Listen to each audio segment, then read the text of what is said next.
Jésus n'oublie personne. Alléluia. Ce que je retiens dans ce cantique, c'est qu'ils avaient le même esprit de foi. Alléluia. Le même esprit de foi. Et nous aussi, nous devons être comme eux. Ce n'est pas une imitation, mais c'est une nature. C'est ce que nous devons être. C'est notre nature. Ouais, un chien, il est un chien. Il ne peut pas se transformer en chat. Une mangue, c'est une mangue. Elle ne peut pas se transformer en papaye. Un homme, c'est un homme.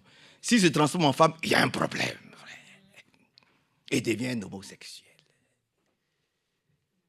Et ça, nous n'en voulons pas. Un homme, il reste un homme. Une femme reste une femme. Mais qu'est-ce que nous constatons? C'est que les hommes, ils se transforment en femmes et les femmes se transforment en hommes. Voyez-vous? Et là, c'est dangereux. Pour eux-mêmes. Voilà. Parce qu'ils iront dans le lieu préparé pour ces gens, des personnes qui pervertissent tout, qui mélangent tout. Ouais, chacun appelé à la liberté, mais nous ne faisons pas de cette liberté le moyen de vivre comme nous voulons. Nous comptons sur le Seigneur. Un même esprit de foi. 2 Corinthiens chapitre 4. Ailleurs, vous pouvez le lire, il était des mêmes cœurs, du même âme, etc., etc. Dans le livre de 2 Corinthiens, au chapitre 4. 2 Corinthiens 4.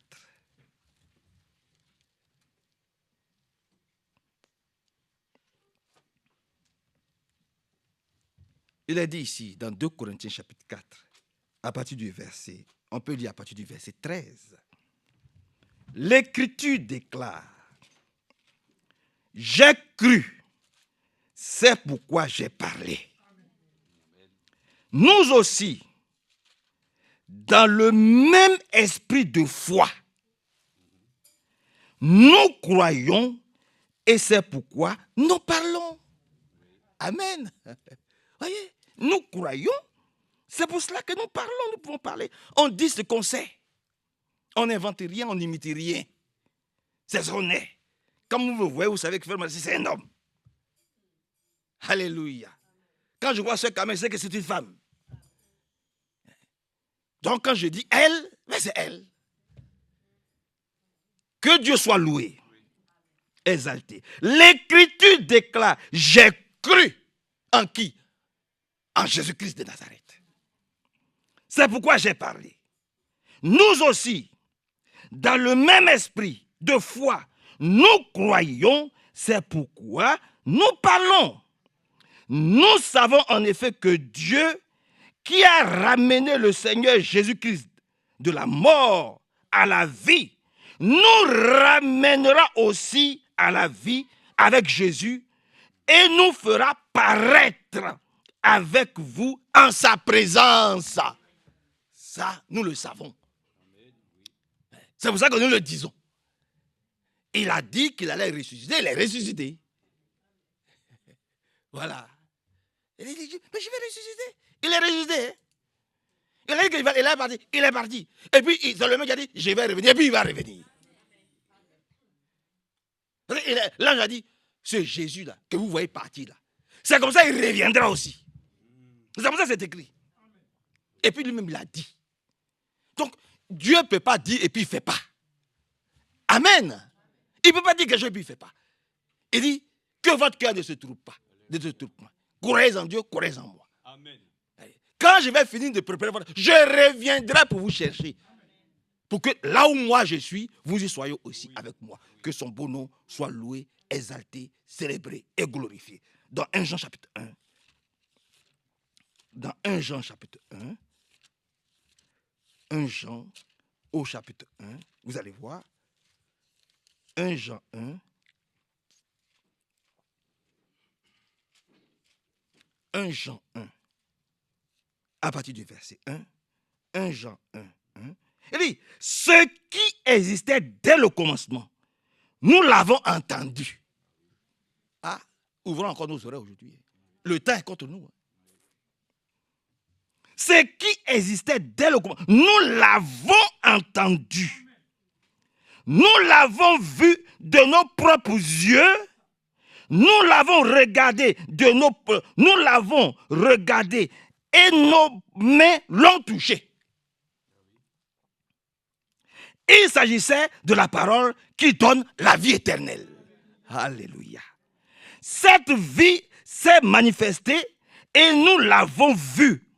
Nous lui rendons témoignage. Et c'est pourquoi nous vous annonçons la vie éternelle qui était auprès du Père et qui nous a été révélée. La vie éternelle nous a été révélée. C'est Jésus là. C'est lui la vie éternelle. Alléluia. Et cela nous a été révélé. Maintenant, verset 3. Ce que nous avons vu et entendu, nous vous l'annonçons à vous aussi. Ainsi, vous serez unis à nous dans la communion que nous avons avec le Père et avec son Fils Jésus-Christ.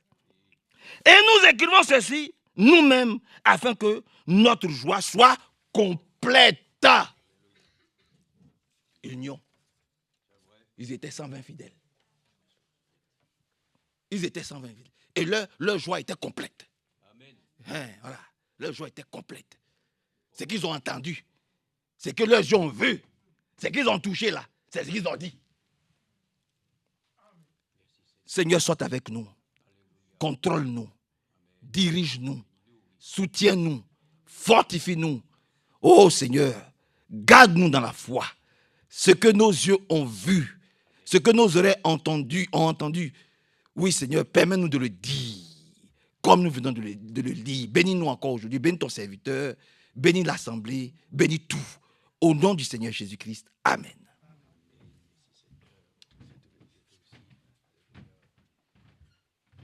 Nous remercions le Seigneur parce que nous avons eu à chanter une chose merveilleuse, qu'il est dit que dans cette cité glorieuse, l'agneau lui-même, il est la lumière. Alors c'est vraiment glorieux que nous puissions vraiment déjà nous dire qu'ici-bas, il est déjà celui qui est une lampe à nos pieds et une lumière sur notre sentier. Alors nous sommes tout à fait réjouis que de pouvoir ainsi nous accorder la grâce aussi de devenir aussi participants de cette nature. Et puis j'ai pensé que le frère, nous lisant ça, mais est-ce que vous pensez que nous pourrions rendre un témoignage différent de ceux qui nous ont précédés ? Nous ne sommes pas ainsi dans notre siècle ici pour être des croyants différents.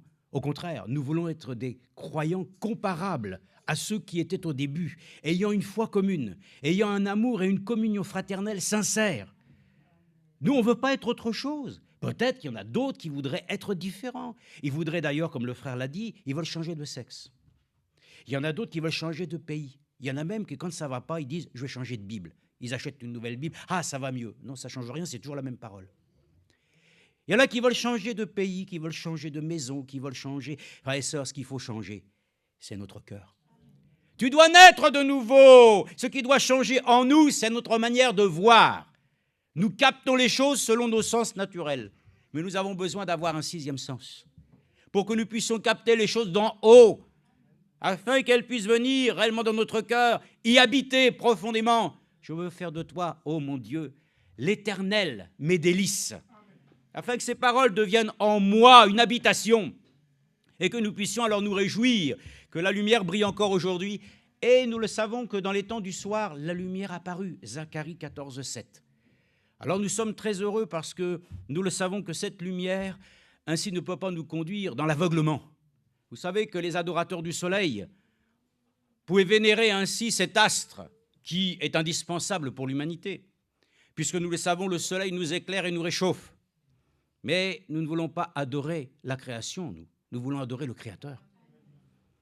Voilà pourquoi les hommes se laissent aller dans l'idolâtrie, parce qu'ils veulent adorer les choses qui sont liées aux choses naturelles. Mais nous louons le Seigneur qui est divin. Nous aimons un Dieu qui n'est pas fait ainsi comme les hommes le représentent, dans la pierre et dans le bois. Nous avons un Dieu qui vit en nous. Et nous l'adorons, comment ? En esprit et en vérité.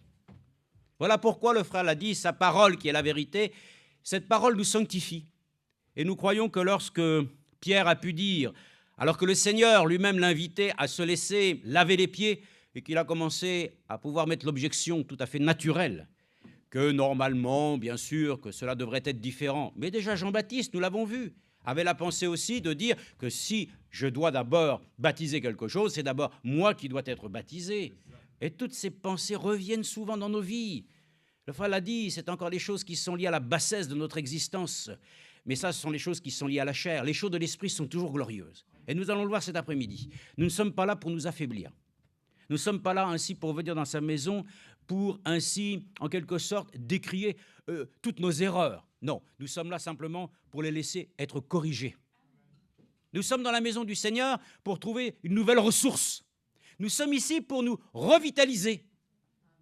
Je me souviens avoir été au dentiste et parce qu'il y avait des soins à faire, l'homme dit « Ah, votre dent ici doit être dévitalisée. » Ah, il faut lui enlever la vie pour qu'on puisse ensuite travailler autrement et puis ensuite la changer. Je me suis dit en moi-même, c'est une image aussi pour nous. Nous devons mourir à nous-mêmes. Nous devons d'abord être dévitalisés du monde. Et ensuite, Dieu doit y mettre une nouvelle nature. Alors là, nous revivons avec lui. Elle fera la nuit ici. Nous revivons avec lui. C'est merveilleux. Nous ne sommes pas venus pour mourir aujourd'hui. Bien que nous prêchons l'évangile qui nous dit que nous devons mourir avec lui. Mais un enfant de Dieu qui est déjà mort avec lui, il ne va pas revenir tout le temps sans cesse mourir. Il est mort une fois pour toutes. Voilà pourquoi il est dit que le sacrifice de notre Seigneur Jésus-Christ a été une fois pour toutes un élément qui a transformé notre vie pour l'éternité. On ne va pas remettre en cause, frères et sœurs, les rudiments de notre foi. Soyons quand même conscients, hein. Ne revenons pas toujours, frères et sœurs, à un état sur lequel nous retrouvons la boue. Nous étions dans la boue, mais Dieu nous en a fait sortir.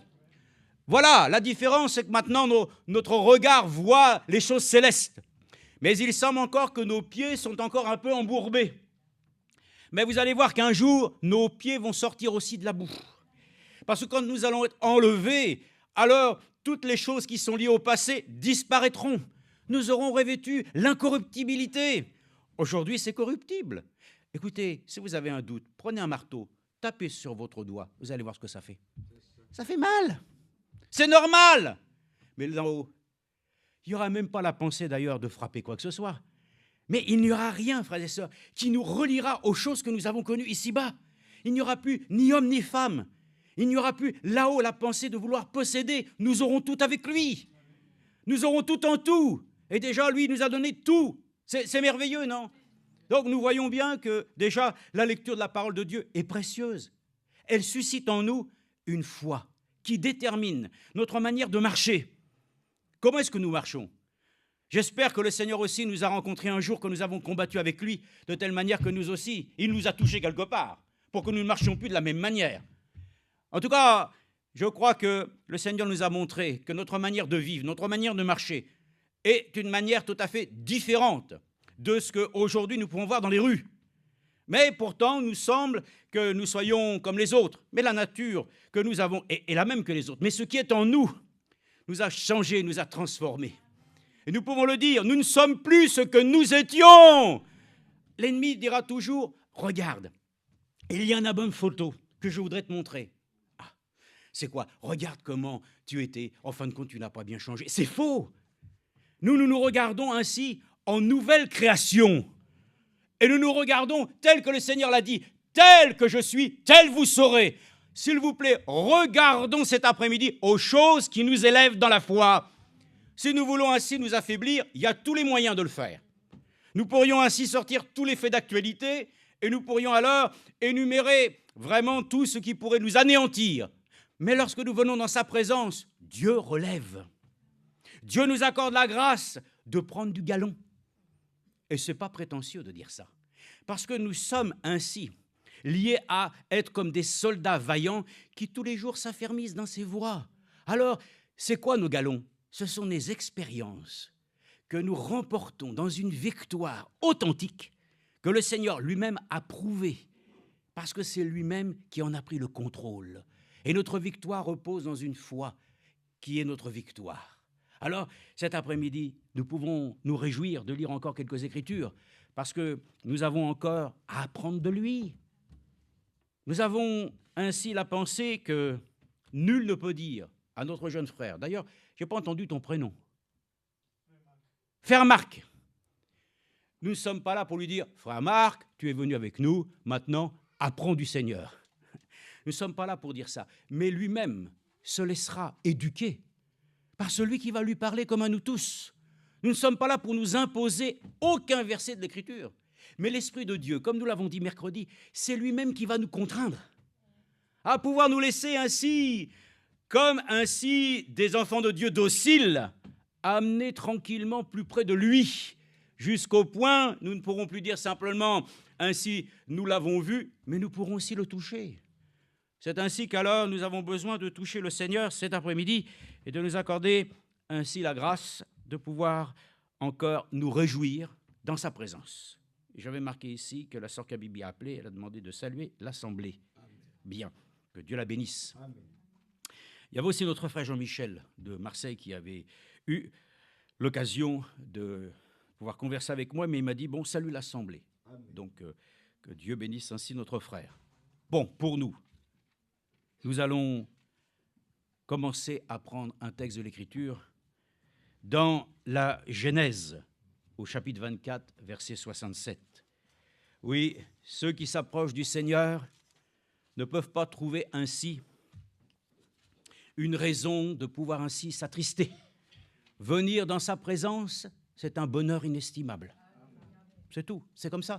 Écoutez, cet après-midi, nous allons dire que peut-être ceux qui nous écouteraient diront « mais eux, ils sont en train simplement de s'auréoler, ainsi de... » Non, frères et sœurs, nous accordons la grâce de nous laisser remplir des promesses de Dieu, de sa vérité, de son esprit, de toutes choses, en tout cas, qui nous permettent de nous affermir dans ses voies. On ne peut pas trouver, je dirais, matière à pouvoir, en quelque sorte, nous accorder les uns les autres l'exhortation en dehors de ce que Dieu lui-même nous a accordé. Parce que si chacun pouvait alors dire « moi j'ai fait ceci, moi j'ai fait cela », et qu'ainsi « oh, c'est bien cela », mais que ceci ne nous apporte en rien, je dirais, le moyen de nous affermir dans le lien qui nous unit ensemble, donc que chacun garde sa propre expérience. Mais que si c'est une expérience par laquelle nous pouvons la retrouver, que nous pouvons ainsi l'associer à ceux qui nous ont précédés et qui nous ont rendu un témoignage vivant de ce que Dieu a fait dans leur vie, alors nous pourrons le dire, nous marchons ensemble. Voilà, eux, ils nous ont laissé le témoignage, frères et sœurs, que ce qu'ils ont réellement expérimenté nous sert pour aujourd'hui. Vous lisez la Bible, ça vous sert. Parce que la Bible, il est dit que c'est un livre qui est une puissante consolation pour ceux qui la méditent. Ah, gloire à Dieu! J'avais oublié cela. L'ennemi te dira, mince, ça y est, il commence à reprendre ainsi un petit peu d'assiduité dans l'écoute de la parole de Dieu. C'est ce qu'il faut. Si tu veux remonter la pente, il faut toujours ainsi reconsidérer chaque parole qui sort de la bouche de Dieu. Et oui, amen. Ah, gloire à Dieu. Ça, c'est notre partage, c'est notre héritage. C'est notre assurance. Réellement, le Seigneur lui-même ne nous a pas accordé autre chose pour que nous puissions réellement nous laisser édifier dans la saine doctrine. Parce qu'il y a des doctrines. Oh, aujourd'hui, nous avons entendu peut-être le frère Laï, c'est aujourd'hui au Congo, on entend qu'il y a encore un qui s'est élevé. Écoutez, il y en aura beaucoup qui s'élèveront. La Bible dit qu'il y aura beaucoup de faux prophètes, de faux enseignants, de faux frères. Mais qu'ils y aillent. Moi, je me dis, même s'il y en a 10 000, moi, l'essentiel, c'est que nous ayons le vrai. C'est tout. Suivons le vrai. Les gens s'effrayent, ils sont prêts à suivre les choses qu'ils entendent, ils sont éblouis. Mais alors qu'ils relisent le livre des Galates, afin qu'ils puissent comprendre, mais qui vous a séduit? Qui a pu vous tromper? De vous éloigner d'un évangile, bien qu'il n'y en ait pas d'autre. Mais voilà que nous avons besoin de nous dire, nous sommes reconnaissants à Dieu qu'il nous garde fidèles derrière celui qui nous a envoyés. Et dans ce qu'il a envoyé, il a envoyé aussi son prophète. Il a envoyé aussi un ministère établi, par lequel l'Église elle-même aujourd'hui, elle trouve un moyen de sentir en elle que quelque chose la porte vers la promesse que Dieu a faite. Le frère l'a dit tout à l'heure, son retour doit être en nous comme une sonne qui cloche. Amen. Il y a un cantique qui le dit, j'entends la cloche qui sonne. Oui, frère et sœurs, entendons alors le son clair et distinct que le Seigneur lui-même est à la porte, qu'il nous accorde dans sa grâce de nous attacher à lui. Donc, prenons appui sur ses prophètes. On n'y a plus de prophètes aujourd'hui. Mais le Seigneur lui-même l'avait dit, je vous enverrai Élie le prophète. Et ils ont trouvé les moyens de détourner le sens en expliquant les choses avec la théologie. Mais les enfants de Dieu ne reçoivent pas de théologie. ils reçoivent la parole vivante de Dieu qui est permanente et qui vient et qui tranche. Alléluia. Nous sommes heureux, frères et sœurs. Dans le fond, nous sommes les gens les plus heureux de la terre. Et c'est pour cela que nous pouvons le dire encore aujourd'hui. Nous sommes heureux. Nous sommes heureux d'avoir part maintenant aux événements qui vont arriver. Ça doit réjouir notre cœur. Comme un mariage. Ça réjouit. Les préparatifs sont là, mais tout le monde sait qu'il va y avoir un événement. Et nous le savons, cet événement approche à grands pas. Réjouissons-nous. Relevons-nous, frères et sœurs. Les éléments médiocres autour de nous n'ont pas la mainmise. Les paroles des hommes n'ont pas autorité. Mais la parole de Dieu a autorité. Car il est dit au nom du Seigneur Jésus-Christ, tout genou fléchira. Et nous sommes reconnaissants à Dieu qu'il nous apporte ainsi donc toujours ce qui nous est nécessaire pour notre épanouissement. Il y a des gens qui ne sont pas épanouis. Il y a des enfants de Dieu qui ne sont jamais épanouis. Ils restent toujours comme une petite fleur fermée. Bon, ça c'est du caoutchouc. Hein? Pour ceux qui voient, il dit, ces plantes-là, ils doivent en prendre soin. Vous rassurez-vous, elles sont en plastique. Mais cependant, nous ne sommes pas de plastique. Nous devons être une fleur que Dieu ouvre. Nous devons nous épanouir au soleil de justice, afin que nous puissions répandre le parfum de bonne odeur de Christ.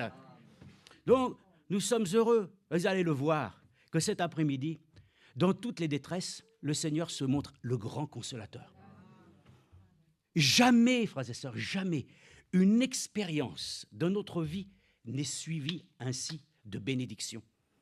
Parce que après l'orage, le soleil brille. Ainsi, même après toutes les tribulations, le Seigneur paraîtra victorieux. Ainsi, comme Abraham a pu combattre contre les rois, et puis ensuite, il a pu ainsi tirer son neveu Lot, et il est sorti vainqueur du combat. Et nous sommes heureux, vous savez que tout combat se finit comment? Avec un bon repas. C'est là qu'après Abraham, il a eu le repas. Le Seigneur lui-même, il a institué le repas. Et il dit maintenant, vous viendrez au souper des noces, le repas. Et lorsqu'on vient au culte, c'est le repas. Quand j'ouvre ma Bible, je mange et je bois. Voilà, il nourrit nos âmes. Et souvent l'enfant de Dieu dit, j'ai faim, j'ai soif. Mais Dieu nous a donné ainsi tous les éléments pour que nous puissions, frères et sœurs, réellement satisfaire notre faim et notre soif. Avons-nous soif? Comme la biche qui ainsi recherche les courants d'eau. Elle sait que cette eau pure, amen, va non seulement la désaltérer, mais la guérir. Et ça, il guérit aujourd'hui. Ah oui, il guérit. Comment? Parfaitement. Et il faut même que nous soyons précis. Il guérit parfaitement. Alors, nous lisons dans Genèse 24. Dans Genèse 24, verset 67.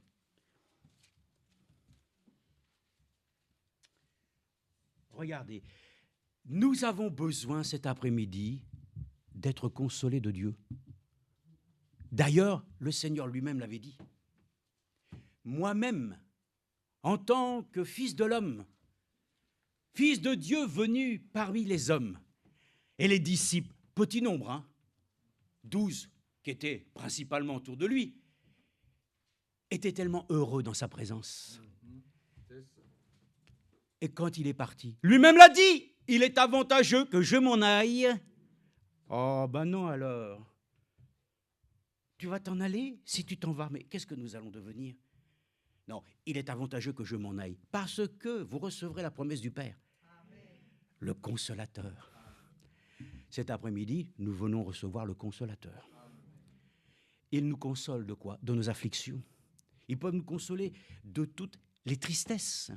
Et vous allez voir qu'il nous en donne les moyens concrètement et réellement dans une expérience de pouvoir le sentir comme quand tu es malade et que tu te fais soigner. Tu sens les effets du traitement. Avec lui aussi, nous sentons les effets d'un traitement puissant. Alléluia! Les effets bienveillants de l'action du Saint-Esprit dans notre vie. Le grand consolateur, celui qui nous conduit dans toute la vérité. Celui qui va te convaincre. Est-ce que nous sommes convaincus? Oui, le frère l'a dit tout à l'heure, Dieu ne nous a pas appelés à la colère, mais à la possession de notre salut en Jésus-Christ. Et c'est ça que le consolateur est venu nous convaincre, qu'il faut d'abord rechercher le royaume des cieux plutôt que de rechercher toutes les vanités de ce monde qui pourrissent si facilement et ainsi qui prennent la rouille et dont les hommes aiment à dérober. Mais ce que Dieu nous a donné, personne ne peut nous le ravir. Nous sommes à lui. Rien ne peut nous séparer de son amour. Ça doit rayonner dans notre cœur. Rien ne peut nous séparer de son amour.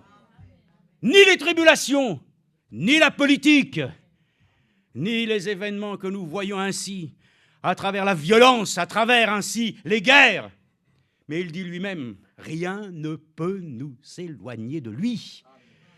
Et nous sommes à lui et pour l'éternité. Ainsi donc, nous avons besoin d'être consolés. Il y a plusieurs manières que le Seigneur peut faire. Dans notre vie, vous savez, quand tu es fatigué, il y a un moyen très simple, c'est de se reposer. Tu es fatigué, tu dors. Ça va mieux ou pas? Ça, c'est pour le corps physique. Il y en a qui luttent. Je suis fatigué, mais ils continuent quand même parce qu'ils veulent prouver qu'ils peuvent aller au-delà de leur force. Ça ne sert à rien. Nous n'avons rien à nous prouver, hein. Moi, je n'ai pas du tout envie, voyez-vous, d'aller au haut d'un viaduc, de me mettre ainsi autour du pied un cordon en plastique et de me jeter dans le vide. Moi, je n'ai pas envie de cela. Je ne ressens pas ce besoin.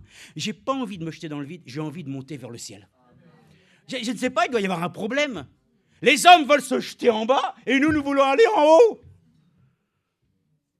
C'est ainsi que dans les images, nous voyons bien que nous ne recherchons pas de sensations. Nous n'avons pas besoin de sensations. Les gens cherchent dans la spiritualité, mais ils tombent malheureusement dans des choses occultes. Ils essayent de voir que Dieu existe à travers la magie. Ils essayent d'expérimenter en faisant parler les morts, alors que Dieu lui-même qui est ressuscité, nous ne faisons pas parler un mort, nous faisons parler celui qui est vivant. Sa parole est vivante, Dieu est vivant, et nous le faisons parler lui. Simplement, et nous-mêmes, nous pouvons le dire, il parle et nous écoutons. Ainsi donc, nous voyons bien, nous n'avons pas de consolation, frères et sœurs, dans des recherches que nous aurions apportées dans l'ésotérisme. Nous n'avons qu'une seule consolation, c'est de toucher l'Esprit de Dieu. Ah, mais comment tu vas le toucher? Réellement, simplement par la foi. Par la foi, nous nous emparons ainsi de cette réalité. Dieu est vivant. Et on pourrait le chanter, hein. Je le sens dans mes mains, je le sens dans mes pieds, je le sens aussi tout autour de moi. Je le sens, frères et sœurs. Alors, regardez ce qui est dit ici. Voici la postérité d'Ismaël. Je crois que c'est ça que j'ai dit, hein, 24, 67. Ah oui, c'est non. Alors dans ce cas-là, il faut aller un petit peu avant. Verset 66. Le serviteur répondit, c'est mon Seigneur. Alors elle prit son voile et se couvrit. Le serviteur raconta à Isaac tout ce qu'il avait fait. Isaac conduisit Rebecca dans la tente de sa mère Sarah. Il prit Rebecca, qui devint sa femme. Il l'aima. C'est ainsi qu'Isaac fut consolé après la perte de sa mère. Amen.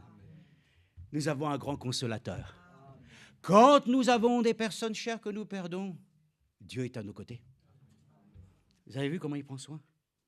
Celui qui est seul, Dieu ne le laisse pas ainsi. Voilà quelqu'un qui est errant, il pleure, il est triste. Dieu le voit, il regarde. J'ai vu quelqu'un pour toi. Je sais qui peut correspondre pleinement ainsi à tes besoins. Eh oui, c'est comme ça que ça s'est passé avec Monique et avec moi. Gloire à Dieu. Ça s'est passé comme ça avec mon frère Manasseh, avec ma soeur Sarah, avec tous les autres. Et Dieu n'a pas changé. Nous le disons encore aujourd'hui. Ce n'est pas parce qu'il y a des fractures dans notre société qui a mis à mal le mariage et qui a mis à mal les unions licites pour en faire des unions illicites que cela doit nous déboussoler. Au contraire, nous avons ainsi un absolu et nous savons en quoi nous reposons. Nous reposons ainsi dans l'Esprit, alléluia, qui nous a même montré que ces choses doivent arriver. L'apostasie doit arriver, frères et sœurs. Laissons les choses qui doivent arriver, mais laissons aussi les choses que Dieu doit faire en nous arriver. Alléluia, nous ne serons pas ainsi un grand nombre, mais peu importe, le petit troupeau, Dieu en prend soin. Oh, petit troupeau du Seigneur, prenons garde, il est avec nous et il sait consoler ses enfants. Dans le cas présent, ainsi Isaac eut Rebecca, il fut consolé. Et ainsi les enfants de Dieu sont consolés, car Dieu a donné son Fils unique. Nous sommes consolés aujourd'hui. Nous avons la présence de Jésus dans notre vie, donc jamais seuls. Mais pourtant, ça pèse la solitude. Il y a des fois, on est même seul avec son problème. Seul parce qu'on résiste pour essayer de s'en tirer soi-même. Mais n'ayons pas de honte avec ça. Nous ne pouvons pas seuls nous en tirer. Nous avons toujours besoin de celui qui nous tire du bourbier et dont il est dit, il est la miséricorde. Alléluia, cette corde qui nous tient pour pouvoir ainsi toujours nous attirer à lui. Ainsi donc, le Seigneur sait, il fut consolé. Moi aussi, j'ai envie d'être consolé. Pense qu'ainsi simplement, des fois, nous voyons des situations, ça nous embarrasse, ça nous tracasse. Mais comme nous l'avons entendu d'ailleurs, qu'à force d'avoir tellement de soucis, qu'à un moment donné, tu deviens un souci toi-même. Mais déposons aux pieds du Seigneur nos fardeaux et nos soucis, car lui-même saura encore nous soulager. C'est un Dieu qui nous soulage cet après-midi. Eh oui, c'est un Dieu qui prend soin de nous. Alors, ainsi, nous pouvons être consolés. Lisons dans 2 Corinthiens. Nous avons été déjà dans 2 Corinthiens et nous avons vu que l'Écriture déjà a exprimé une pensée sur laquelle nous devrions pouvoir nous-mêmes adhérer. Nous sommes de ceux qui n'avons pas ainsi à remplir de bulletins ici. Il n'y a pas de registre. Mais pourtant, dans le ciel, il y en a un. C'est le livre de vie de l'agneau. Ça, c'est un registre divin. Réjouissons-nous, frères et sœurs, que nos noms soient écrits dans le livre de vie de l'agneau. Que ton nom ne soit pas connu, bon, c'est pas un problème, ça. De toute manière, nous sommes tous des numéros. Mais dans le ciel, nous ne sommes pas des numéros. Le Seigneur n'a pas dit, je vous donnerai un nouveau numéro. Alors le frère Christ, il a un numéro de sécurité sociale, il va falloir qu'il en attende un nouveau. Non, le Seigneur a parlé de nouveaux noms.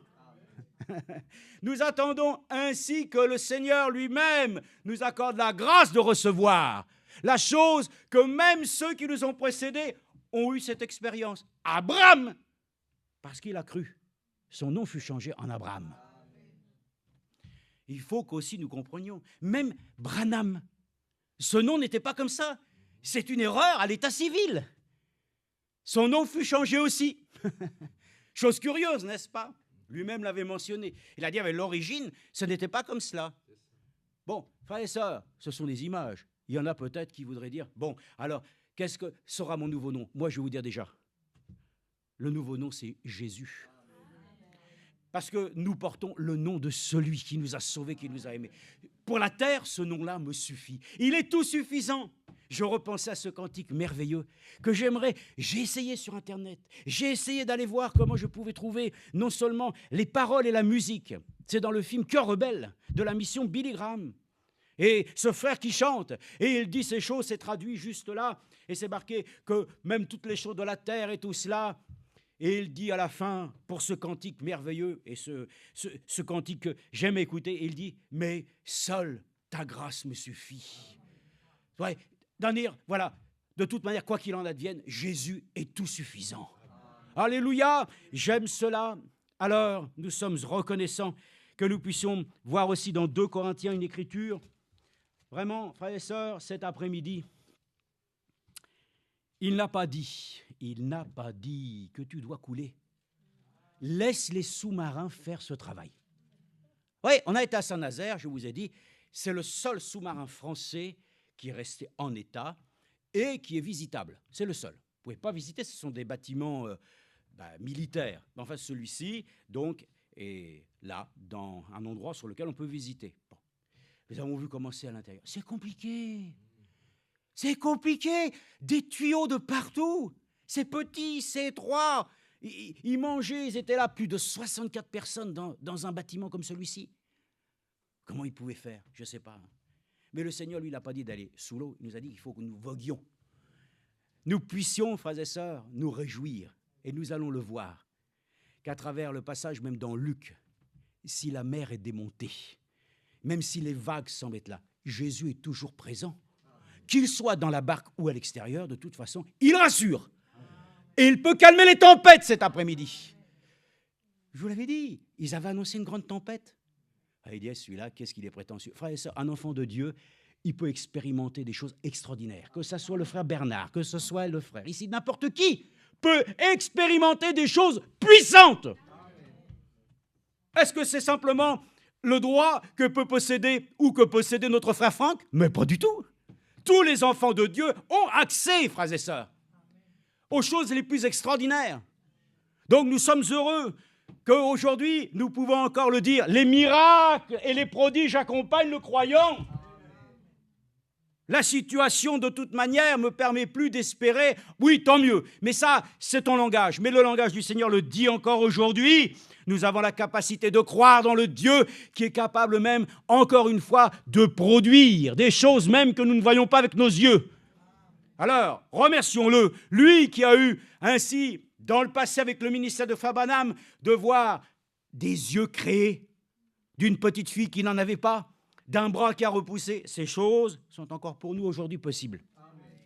Donc c'est pour cela que nous sommes là, pour nous dire encore une fois, oui, nous ne sommes pas simplement à croire dans les choses visibles, mais nous regardons dans l'invisible. Mais l'invisible n'est pas simplement là un endroit où vous êtes obligé de regarder à travers avec un télescope, où vous êtes capable d'aller voir simplement ce que Hubble voit pour toi. Nous voyons au-delà, frères et sœurs, avec une vue spirituelle. Comme les prophètes, ils ont vu des choses. Ils n'ont pas pris des jumelles, mais Dieu leur a ouvert leur entendement pour qu'ils voient les choses qui devaient arriver et qui nous ont annoncées, comme Jean le dit. Jean, sur l'île de Patmos, a été suscité pour nous annoncer les choses qui doivent arriver, afin de les annoncer aussi à ses serviteurs.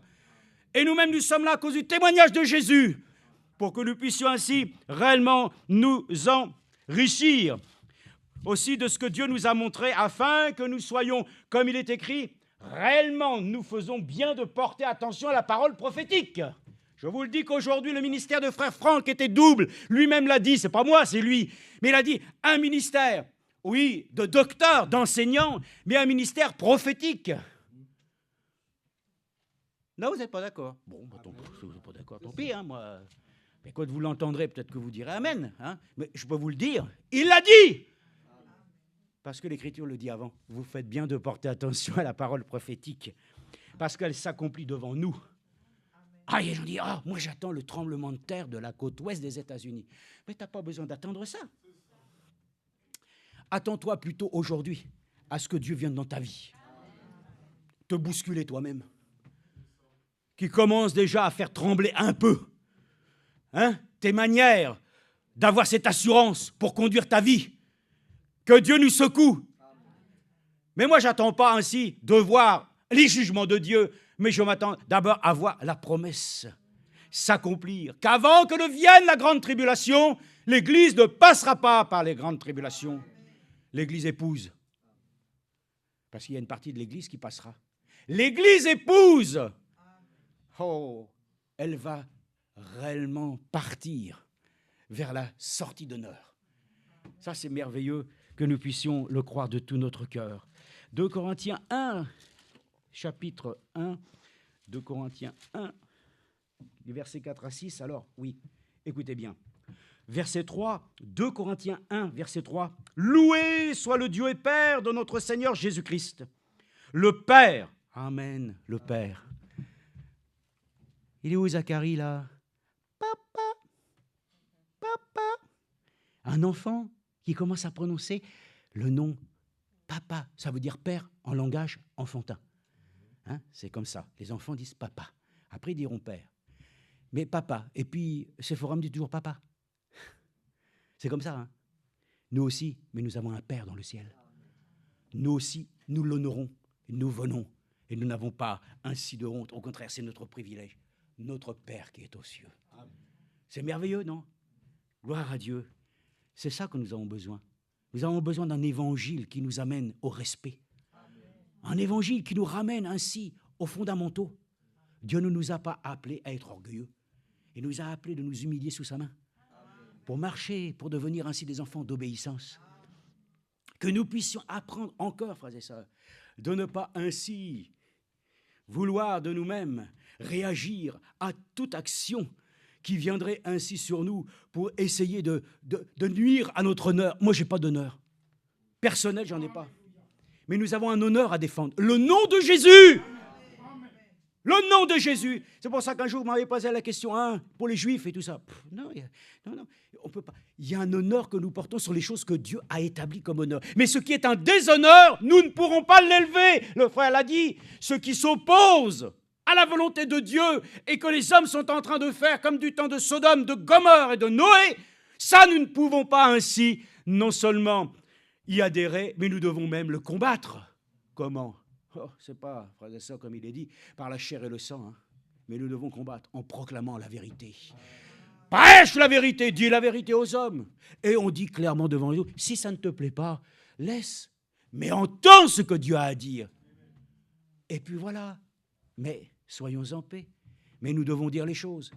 Évidemment, quand frère Franck a pu dire, le diable est catholique, évidemment, ça peut secouer les gens, mais c'est la vérité.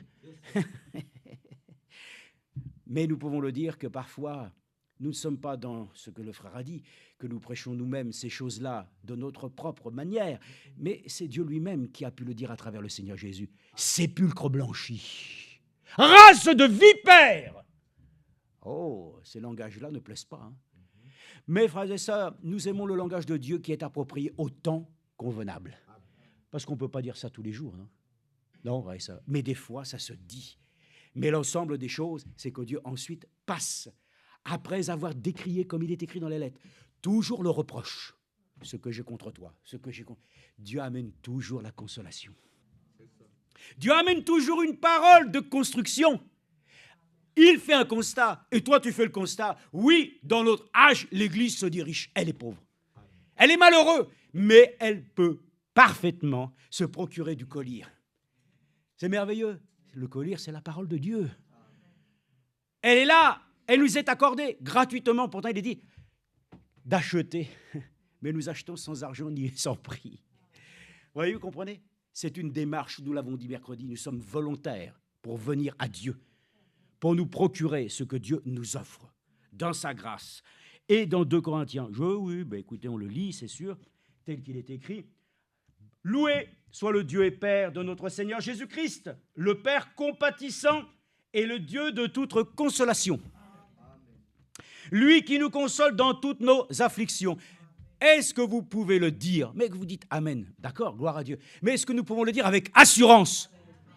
Qu'il console dans toutes nos afflictions. Mais qu'est-ce que tes afflictions? Ce sont tes tristesses, ce sont tes langueurs. Mais lui-même l'a dit qu'il les a portées pour nous. Il y a beaucoup de choses, frères et sœurs, que nous devons remettre. Écoutez, mettons tout dans le même panier, là. Et toutes ces choses, tristesse, crainte, toutes, frères et sœurs. Il est le Dieu de toute consolation, afin que par la consolation, écoutez, voilà pourquoi l'Église a été consolée à la Pentecôte. Le départ de Jésus, Dieu a compensé. Amen. Un être cher part, Dieu le console. Toute l'Église a été consolée. De lui, nous avons tout reçu. Et pour cet après-midi, nous pouvons le dire, merci au Dieu, que toi-même, le Dieu de toute consolation, a pourvu à consoler en moi aussi toute détresse. Nous sommes heureux, frères et sœurs, de le lire, lui qui nous console dans toutes nos afflictions, afin que par la consolation que nous recevons nous-mêmes de la part de Dieu, et je peux recevoir un bienfait de mon frère Léon. Il peut y avoir quelque chose qui me donne temporellement ainsi un moyen d'avoir à goûter son affection. Mais ce qui pourrait me donner le plus et de plus certainement valable, c'est le conseil divin. C'est le conseil de Dieu. Approprié sous son inspiration, une parole de conseil divin vaut mieux que toutes les paroles que tu connais, que tu sais, que tu récites, croyant même qu'à force de vaines redites, tu vas être exaucé. Une seule parole, frères et sœurs, de lui suffira. Ainsi, nous nous laissons conduire par lui. Nous recevons nous-mêmes, de la part de Dieu. Nous puissions consoler ceux qui se trouvent dans toutes sortes d'afflictions. Amen. Alors, ça, oui, des fois, c'est même compliqué et c'est difficile. Quelqu'un est dans l'affliction et tout. Comment je vais faire et tout? Ne fais rien. Prie pour lui. Le Seigneur mettra sur ton cœur encore éventuellement ce qui devra être juste de faire. Mais il faut que le Seigneur puisse nous consoler.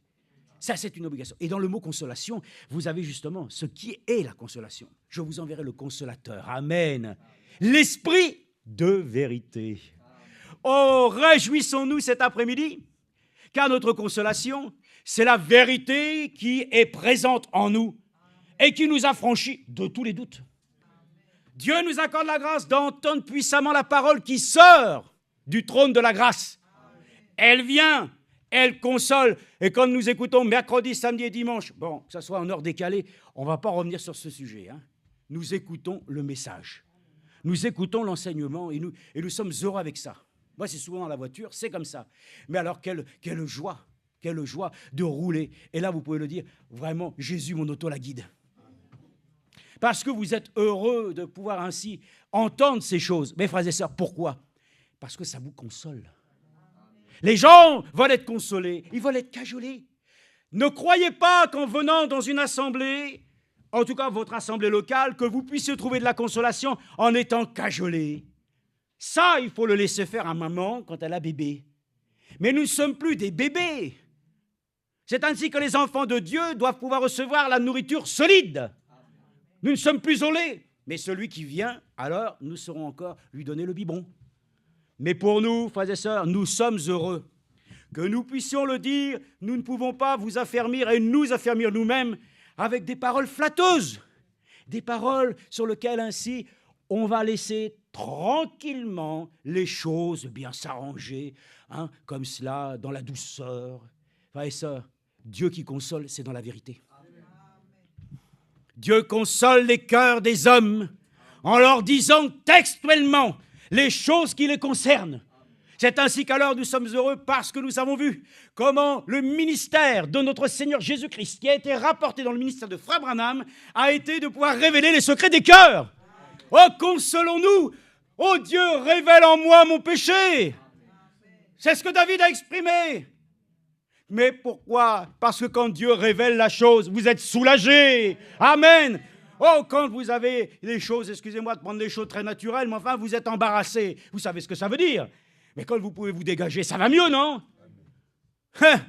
Quand vous avez un poids, quelque chose, que ça soit même des fois quand on est avec des nausées, des fois ça soulage. Mais nous avons un Dieu aussi qui doit pouvoir nous soulager, frères et sœurs. Mais d'une manière qui ne soit pas simplement quelque chose qui, juste pour un temps, nous apporte en quelque sorte une accalmie. Dieu fait plus que ça. Il nous donne la paix. Ah oui! Là où il y a la guerre, Dieu donne la paix. Là où l'homme est dernièrement, disons, en séparation avec son Dieu, Dieu le réconcilie. Oh, frère et sœurs, je veux que nous puissions comprendre. Dieu nous console cet après-midi avec des choses concrètes. Pas simplement, allez, je te prends par le cou et on va. Et puis les hommes disent ça, allez, te laisse pas aller, viens, on va aller boire un coup. J'ai vu ça, je connais tout ça, ça fait du bien. Et puis voilà, mais ce sont les sens qui s'émoussent. Mais c'est vide à l'intérieur. Et l'homme ensuite se retrouve, malheureusement, voué à lui-même. Cet après-midi, Dieu console pour nous faire réellement posséder en nous, alléluia, l'assurance que nous habitons dans sa maison. Nous ne sommes pas à l'extérieur de son Église, nous sommes dans son Église, nous lui appartenons. Faisons-lui confiance, il nous consolera de toutes sortes d'afflictions, car de même que les souffrances de Christ abondent pour nous, de même aussi notre consolation abonde par le Christ. Si nous sommes affligés, c'est pour votre consolation et pour votre salut. Amen. Qu'est-ce que l'a dit frère Franck? Je suis affligé parfois, il dit, je suis triste et tout ça, à cause de nous.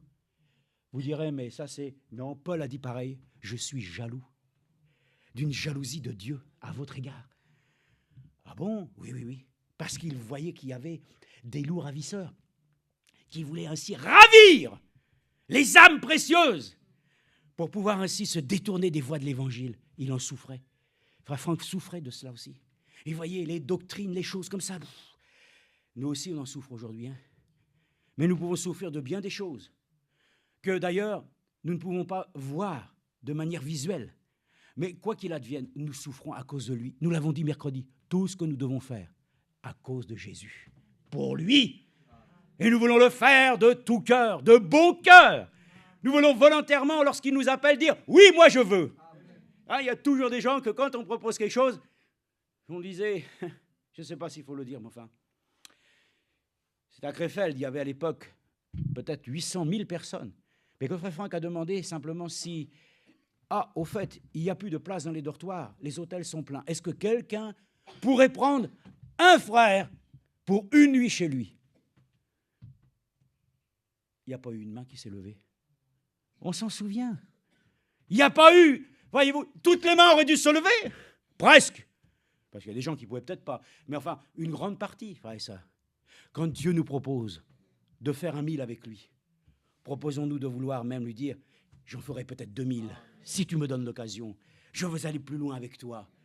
Vraiment, que ces paroles nous accordent la grâce de nous dire, si nous sommes affligés, c'est pour votre consolation et pour votre salut. Si nous sommes consolés, c'est pour votre consolation, qui vous rend capable de supporter les mêmes souffrances que nous endurons. Et notre espérance à votre égard est ferme, car nous le savons, comme vous avez part aux souffrances, vous avez part aussi à la consolation. Amen. Tous nous avons part à cela. Soyons consolés de Dieu cet après-midi. Accordons-nous la grâce, amen, de pouvoir ainsi nous laisser soulager, relever, apaiser, consoler, calmer, de nous accorder la grâce, de pouvoir ainsi nous abandonner à lui. Cette écriture peut-être, Luc 8, 24, lisons ça rapidement dans l'Évangile 8, 24. 8, 24. Oui, nous le savons, cette planète est en train progressivement de s'éteindre, si nous pouvons le dire ainsi. Les hommes en ont fait de cet endroit glorieux, malheureusement une prison. Mais Dieu a prévu une sortie pour nous. Réjouissons-nous, frères et sœurs, nous ne sommes pas voués à rester ici. Nous pouvons le dire, nous allons partir. C'est notre consolation. Disons-le, les noces de l'agneau sont proclamées. Le Maître vient bientôt. Et l'Église et l'Esprit et l'Église disent ensemble, viens Seigneur Jésus. Nous allons partir. Soyez consolés par ces Écritures. Hein. Parce que si je veux vous consoler pour vous dire, allez, va en vacances. Après, tu vas me dire, après, peut-être, oui, mais tu m'as dit ça, mais maintenant, j'ai mon compte, il est à 0. Bon, alors après, ça va être encore... Non, ça, consolons-nous avec ce que Dieu nous a donné. C'est-à-dire cette espérance de voir que lui-même prendra soin de nous. Et qu'il est ainsi celui, en tout cas, qui est fidèle pour accomplir tout ce qu'il a promis. Et notamment de nous consoler, certainement. Alors, Luc 8, 24 nous dit ceci. Luc 8, 24. Regardez ce qui s'est passé ici. Un événement tellement condu. Ils se rendirent à Bethsaïda, on lui amena un aveugle et on le supplia de le toucher. Non, c'est Marc, moi. Excusez-moi. Luc 8. Alors non, je me suis trompé d'évangile.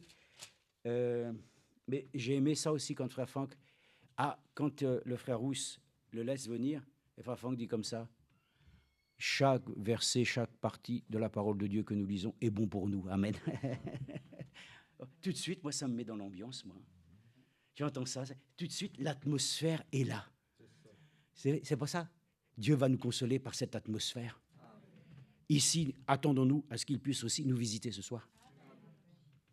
Que nous puissions avoir cette assurance qu'il n'en a pas encore fini de nous accorder sa grâce. Et c'est ainsi qu'il est dit ici. Ah voilà, c'est ça. Un jour, Jésus monta dans une barque avec ses disciples et il leur dit, passons sur l'autre rive du lac. Et ils partirent. Pendant qu'ils naviguaient, Jésus s'endormit. Une bourrasque fondit sur le lac.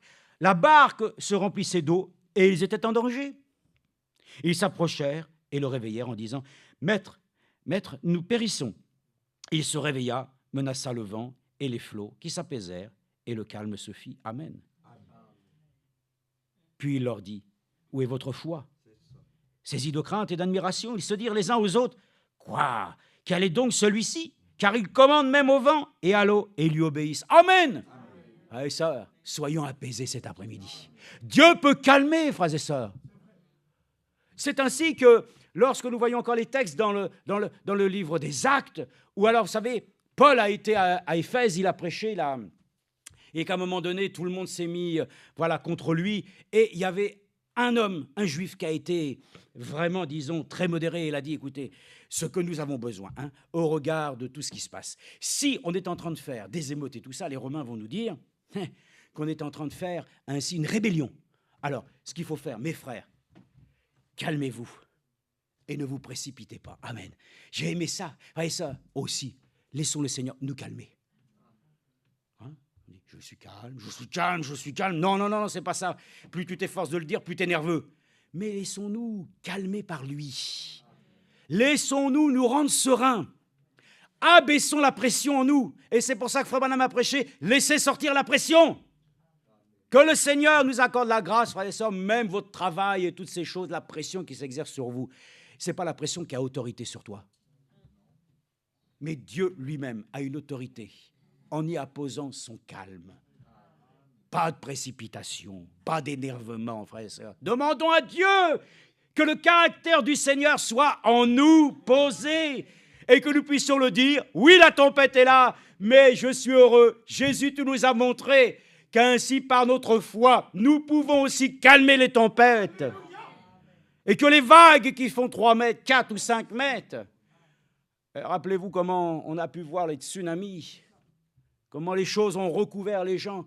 Alors nous pouvons le dire, dans notre vie, Seigneur, nous te faisons confiance, que nous puissions encore faire reposer avec assurance sur le fait que oui, il a encore pour nous une parole qui est ainsi pour consoler les cœurs, de le dire, qu'il a encore la capacité de nous accorder ainsi cette révélation dans notre cœur que nous aussi, nous pouvons utiliser cette parole.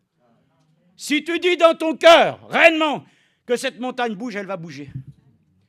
Je ne l'ai jamais fait parce que je ne me suis jamais dit que ça serait utile de faire bouger une montagne. Mais néanmoins, il y a des choses qui doivent bouger dans ma vie.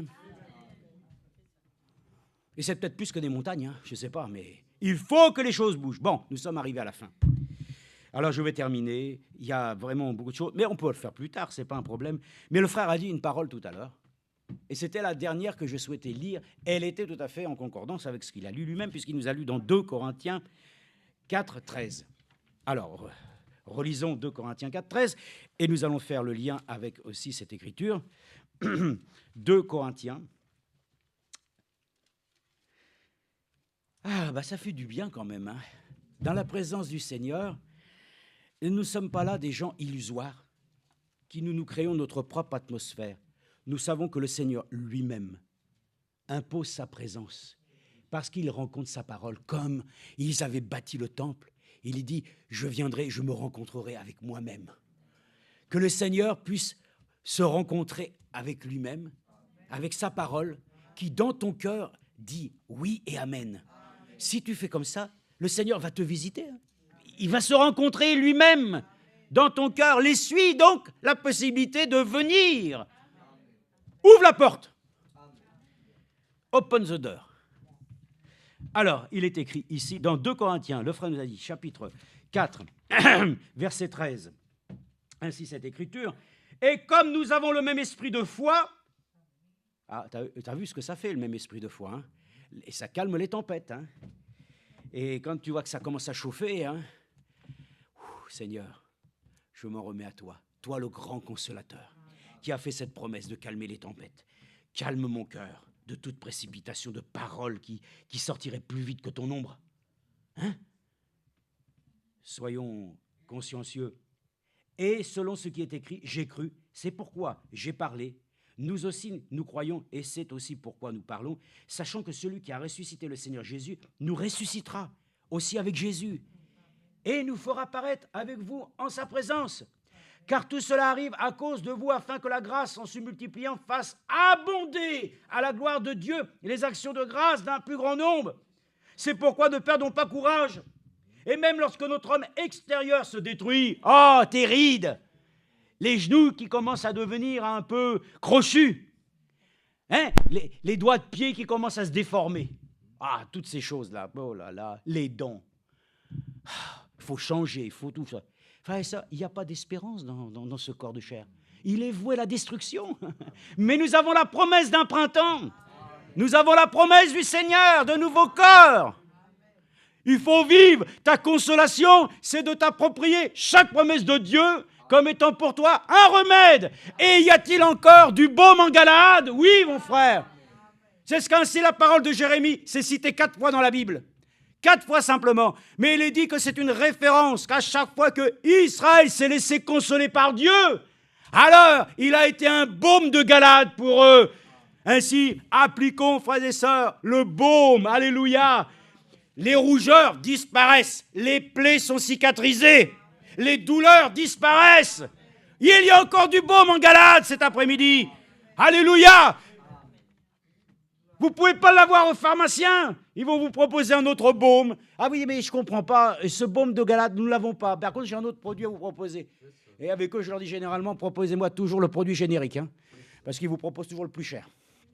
Mais le Seigneur nous offre le meilleur. Au meilleur prix. Celui qui est de croire qu'il y a encore du baume cet après-midi en Galade. Croyons en Dieu. Fortifions-nous, prenons courage. Le Seigneur est le Seigneur. Dieu est Dieu. Amen, sa parole est sa parole. Et il est dit ainsi, mais même lorsque notre homme extérieur se détruit, notre homme intérieur se renouvelle de jour en jour. Amen. Car un moment de légère affliction produit pour nous, au-delà de toute mesure, un poids éternel de gloire. Frères et sœurs, un enfant de Dieu se console de voir que sa vie n'est pas une vie de détresse, que ses épreuves et toutes ces choses sont des choses, au contraire, des sujets de gloire. Et puis même, de toute façon, nous le savons, ceux qui nous ont précédés, nous les retrouverons. Alors, réjouissons-nous dans le Seigneur. Et je termine ce passage, donc, pour voir dans 1 Corinthiens 15, 22, 1 Corinthiens 15, 22, et verset 20 même, 1 Corinthiens 15, 20, « Mais maintenant Christ est ressuscité d'entre les morts, il est les prémices de ceux qui sont décédés. » Nous ne voulons pas, 1 Thessaloniciens, chapitre 5, nous ne voulons pas non plus que vous soyez dans la confusion, mais au contraire, vous sachiez que ceux qui dorment, voilà, tout est dit. Concernant le retour, la résurrection des saints et l'enlèvement, ça, c'est contenu juste dans un chapitre. Il n'y a pas besoin d'aller chercher, d'extrapoler, de vouloir essayer d'expliquer, ça va être une soucoupe volante, ça va être un... Non. Il n'y a pas de soucoupe volante de parler. Il n'y a pas marqué rien, c'est marqué « lui vient chercher les siens ». Ici, il faut prendre le bus, il faut prendre le tram, il faut prendre le funiculaire, il faut prendre la trottinette, il faut prendre la voiture, il faut prendre la marche à pied, il y a tout. Là, il nous prend, il nous emmène. Réjouissons-nous, car puisque la mort est venue par un homme, c'est aussi par un homme qu'est venue la résurrection des morts. Alléluia! Oh, frères et sœurs, quand on ramène les choses réellement, simplement, là, dans le contexte de ce que Dieu dit, nous sommes de toute manière, à chaque fois que nous ouvrons la Bible, nous sommes consolés. Pourtant, tu vas dire, oh là là, quand je lis l'Ancien Testament, les guerres, les machins et tout ça, oui, lis-le dans le contexte de la Nouvelle Alliance.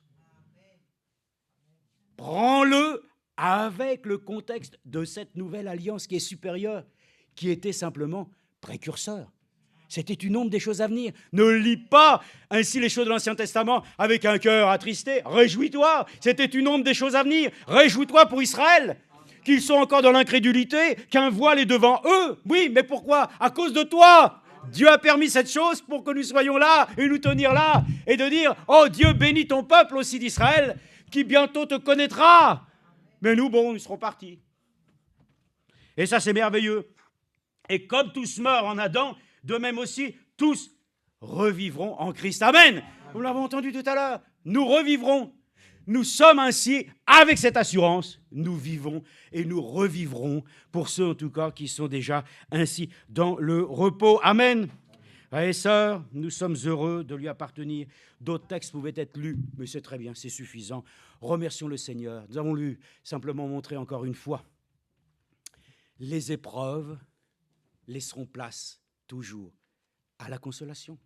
Et la consolation que Dieu nous accorde, il faut qu'elle soit une consolation biblique, qui est faite du fruit même de l'amour de Dieu, qui n'est pas des choses sur lesquelles vous êtes consolés parce que, oh là là, ce soir on va se manger un bon petit quelque chose. Ah oui, ça fait du bien. Le corps aussi, il a besoin des fois d'être consolé. On mange, ça ce sont des choses que le Seigneur a même permis dans notre vie. C'est des choses naturelles. Frères et sœurs, soyons sobres. Sachons faire l'équilibre de tout, mais jamais dans les excès. Mais pour notre âme, c'est autre chose.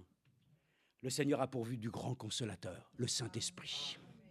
Et l'Esprit de Dieu, il agit. Vous avez vu, Isaac, il a pu le consoler, on lui donne une femme.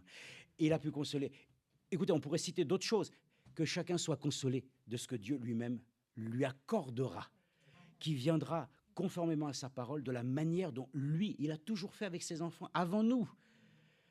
Et tu vas dire, oh, moi je serai consolé parce que peut-être tu vas recevoir un gros héritage. J'en sais rien. Ça se trouve, ça pourrait peut-être même pourrir ta vie, j'en sais rien. Hein?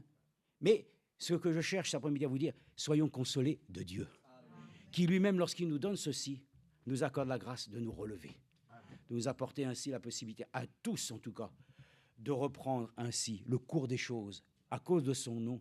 Alors nous sommes tellement heureux pour cela de savoir que nous n'avons pas ainsi à nous inquiéter ou à nous morfondre, mais à nous réjouir dans la louange. Dans la louange et l'adoration de notre Dieu, nous pouvons nous trouver encore en ces instants et lui dire encore une fois, nous avons confiance en lui. Hein. Voilà, donc soyons consolés de toutes choses. Rappelez-vous, hein, il est le Dieu de toute consolation. Voilà, gloire à Dieu.